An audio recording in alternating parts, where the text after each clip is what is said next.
Hello everyone, जय श्री कृष्णा, राधे राधे। आप सभी लोगों को कामिका एकादशी की ढेर सारी शुभकामनाएं। आज मैं आप लोगों को कामिका एकादशी का महात्म्य सुनाने जा रही हूँ, तो चलिए शुरू करते हैं। श्रावण मास कृष्ण पक्ष की कामिका एकादशी का महात्म्य। युधिष्ठिर ने पूछा, गोविंद वासुदेव आपको नमस्कार है। श्रावण के कृष्ण पक्ष में कौन सी एकादशी होती है, उसका वर्णन कीजिए। भगवान श्री कृष्ण बोले, राजन सुनो, मैं तुम्हें एक पाप नाशक उपख्यान सुनाता हूँ, जिसे पूर्व काल में ब्रह्मा जी ने नारद जी के पूछने पर कहा था।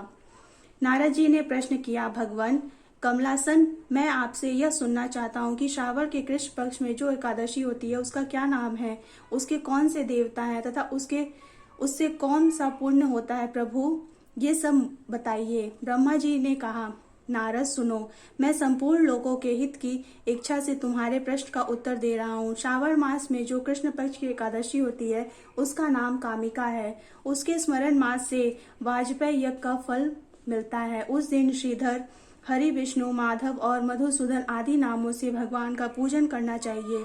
भगवान श्री कृष्ण के पूजन से जो फल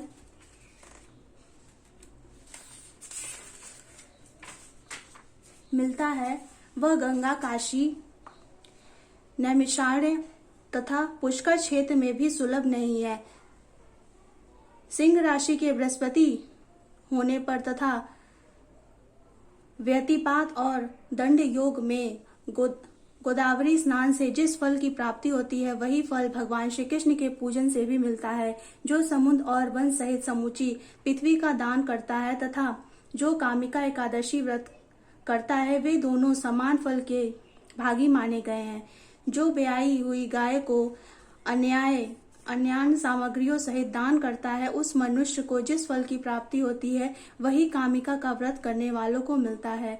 जो नरश्रेष्ठ श्रावण मास में भगवान श्रीधर का पूजन करता है, उसके द्वारा गंधर्वों और नागों सहित संपूर्ण देवताओं की पूजा हो जाती है। अतः पाप भीरु मनुष्यों को यथाशक्ति पूरा प्रयत्न करके कामिका के दिन श्रीहरि का पूजन करना चाहिए। जो पाप रूपी पंग से भरे हुए संसार समुद्र में डूबे रहे हैं, उनका उद्धार करने के लिए कामिका का व्रत सबसे उत्तम है।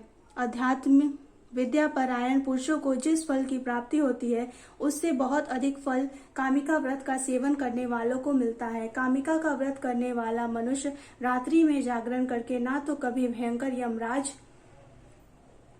का दर्शन करता है और ना कभी दुर्गति में ही पड़ता है। लाल मणि, मोती, वैद्रु और मूंगे आदि से पूजित होकर भी भगवान विष्णु वैसे संतुष्ट नहीं होते जैसे तुलसी दल से पूजित होने पर होते हैं। जिसने तुलसी की मंजरियों से श्री केशव का पूजन कर लिया, उसके जन्म भर का पाप निश्चय ही कट जाता है। जो दर्शन करने पर सारे पाप समुदाय का नाश कर देती है, स्पर्श करने पर शरीर को पवित्र बनाती है, प्रणाम करने पर रोगों का निवारण करती है, जल से सींचने पर यमराज को भी भय पहुंचाती है, आरोपित करने पर भगवान श्री कृष्ण के समीप ले जाती है और भगवान के चरणों में चढ़ाने पर मोक्ष रूपी फल प्रदान करती है। उस तुलसी देवी को नमस्कार है। जो मनुष्य एकादशी के दिन रात दीप दान करता है, उसके पुण्य की संख्या चित्रकूट भी नहीं जानते। एकादशी के दिन भगवान श्री कृष्ण के सम्मुख जिसका दीपक जलता है, उसके पितर स्वर्ग लोक में स्थित होकर अमृतपान से तृप्त होते हैं। घी अथवा तिल के तेल से भगवान के सामने दीपक जलाकर मनुष्य देह त्याग के पश्चात करोड़ों दीपकों से पूजित हो वह स्वर्गलोक जाता है।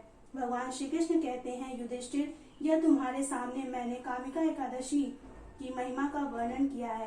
कामिका सब पातकों को हरने वाली है, अतः मानवों को इसका व्रत अवश्य करना चाहिए। यह स्वर्ग लोक तथा महान पूर्ण फल प्रदान करने वाली है।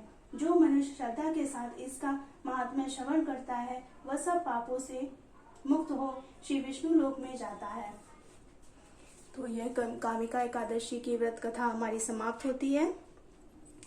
एक बार फिर से आप सभी लोगों को कामिका एकादशी की ढेर सारी शुभकामनाएं।